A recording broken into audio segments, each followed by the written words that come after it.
So I have some new facts on gun violence in America that are absolutely mind-blowing.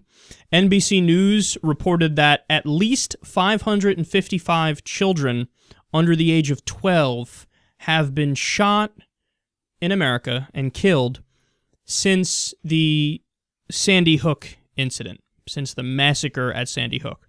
So what that means is there's been a dead child on our hands as a result of gun violence every other day.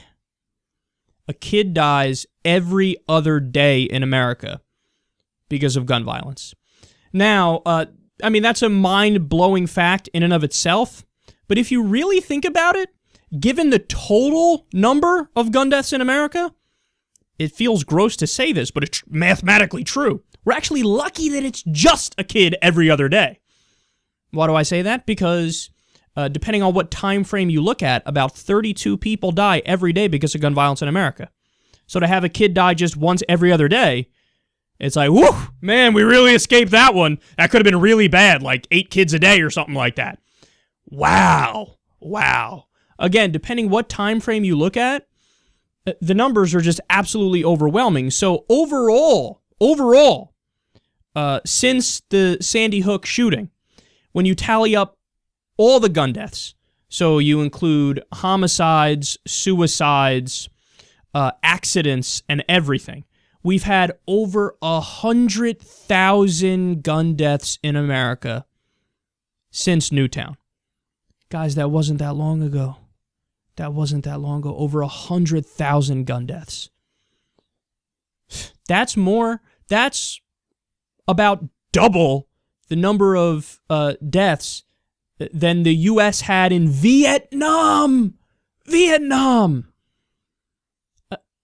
Let that sink in. I feel like we don't let that sink in enough, and we don't fully wrap our minds around that fact. That's a stunning fact. Wouldn't anybody want to do something to change it?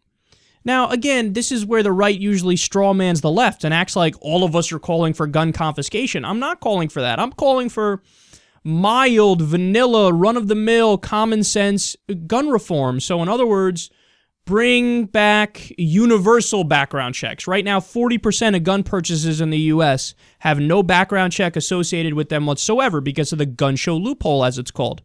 Do a universal gun purchase background check. Right there, you're going to cut the stats down big time. It's gross to even call them stats. You're going to limit the number of people dead because of guns big time if you just do that.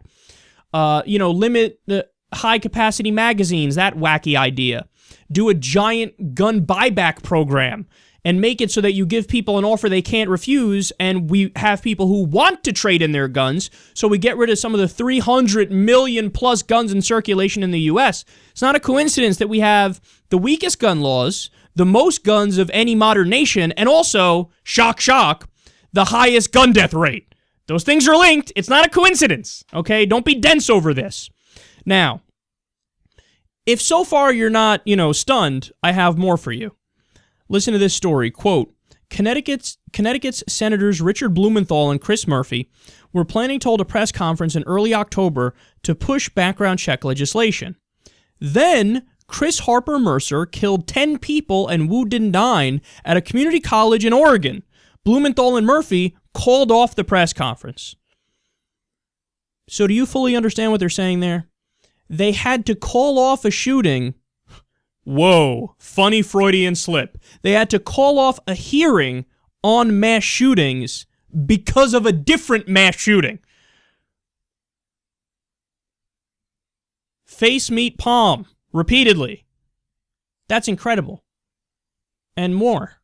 As I'm sitting here talking to you guys right now, I did this story earlier today.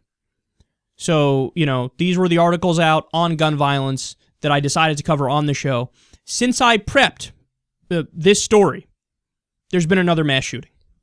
Between then, earlier today, and now, so, a time span of 4 or 5 hours, there's been another mass shooting. It was breaking news right before I came on air. I have none of the details at this point, but various outlets that are credible are reporting on it that there's an active mass shooting happening.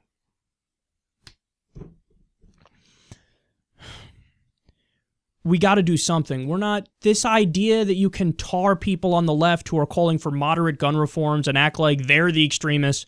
No, very simply, if you hear all this and you're totally okay with it, or you want more guns in circulation, we're not the extremists.